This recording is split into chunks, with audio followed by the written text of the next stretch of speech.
Assalamualaikum warahmatullahi wabarakatuh. Perkenalkan, nama saya Wirya Fisal Mukni dari NPM 092. Saat ini saya akan mereview materi dari Craniofacial Development Anatomi BDS 1. Embriologi adalah proses pembentukan sperma dan juga ovum.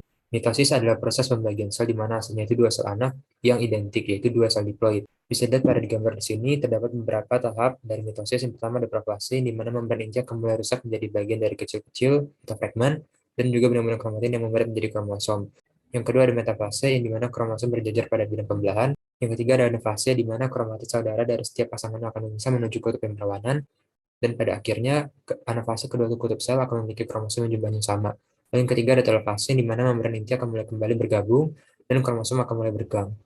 Selanjutnya ada meiosis. Meiosis sendiri adalah merupakan pembelahan sel yang membagi kromosom menjadi setengahnya, yaitu 4 sel diploid. Adapun beberapa tahapnya, yang pertama ada profase. Pada profase 1, membran inti akan mulai rusak menjadi bagian-bagian kecil atau fragmen, dan juga kromosomnya akan menggadang dan akan mulai memadat. Yang kedua, metafase pertama, kromosom akan berjajar pada bidang pembelahan. Lalu pada anafase 1, kromosom akan bergerak menuju kutub-kutub yang berlawanan. Lalu pada telofase 1, kromosom homolog akan memisah dan juga bergerak ke kutub-kutub yang berlawanan. Membran inti akan terbentuk kembali dan juga terbentuk dua sel anakan yang bersifat haploid. Selanjutnya pada profase 2, membran inti akan mulai rusak menjadi bagian-bagian kecil. Pada metafase 2, kromosom berjajar-jajar pada bidang pembelahan. Pada anafase 2, kromosom bergerak menuju ke kutub-kutub yang berlawanan, dan pada telofase kedua, membran intinya akan terbentuk kembali dan akan membentuk 4 sel anakan yang bersifat haploid. Selanjutnya terdapat fertilisasi atau proses pembuahan. Jadi fertilisasi ini merupakan proses peleburan antara satu sel sperma dan juga ovum yang sudah matang.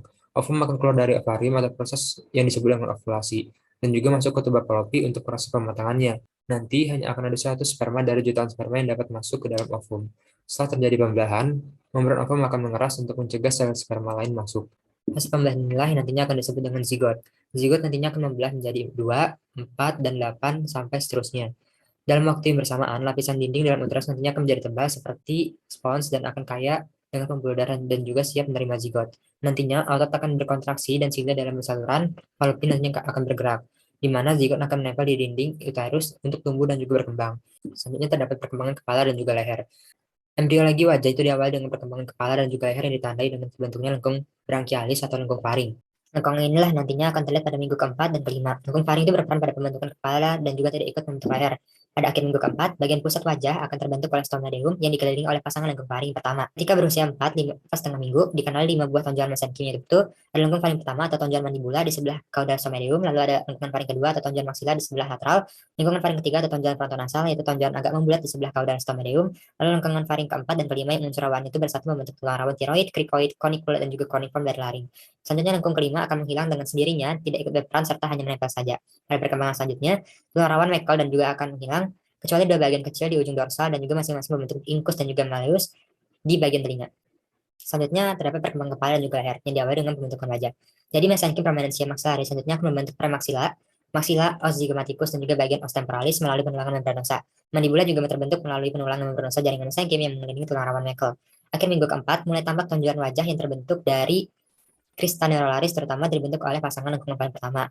Tonjolan maksila dapat dikenal di sebelah lateral stomadeum dan tonjolan mandibular di sebelah caudal stomadeum. Selanjutnya celah antara tonjol hidung medial dan juga tonjol maksila hilang dan keduanya akan bersatu. Oleh karena itu, bibir atas itu dibentuk oleh tonjol hidung medial dan kedua tonjol maksila. Untuk wajah orang dewasa itu dipengaruhi oleh perkembangan sinus flora nasal, kongka nasal, serta gigi-gigi. Saya akan menyimpulkan, jadi bagian frontal nasal prominens akan membentuk dahi dan juga jembatan hidung, lalu medial nasal prominens akan membentuk garis tengah hidung dan juga filtrum dari bibir atas. Lalu lateral nasal prominens akan membentuk sayap hidung alainos. Selanjutnya nasal lacrimal groove akan membentuk nasal lacrimal duct dan juga lacrimal sac. Maxillary prominens akan membentuk cheeks dan juga lateral upper lip, serta mandibular prominens akan membentuk lower lip atau jaw. Oke, selanjutnya terdapat pembentukan palatum. Secara embriologis, palatum itu terdiri dari dua bagian, yaitu palatum primer dan juga palatum sekunder. Palatum primer itu berkembang dari proses frontanasal. Palatum primer itu dimulai dari terbentuknya segmen intermaxillaris yang disebabkan oleh munculnya prominensia facialis pada akhir minggu keempat dan terdiri dari mesenkim yang berasal dari crista neuralis dan dibentuk oleh arcus faring atau brachial arc pertama.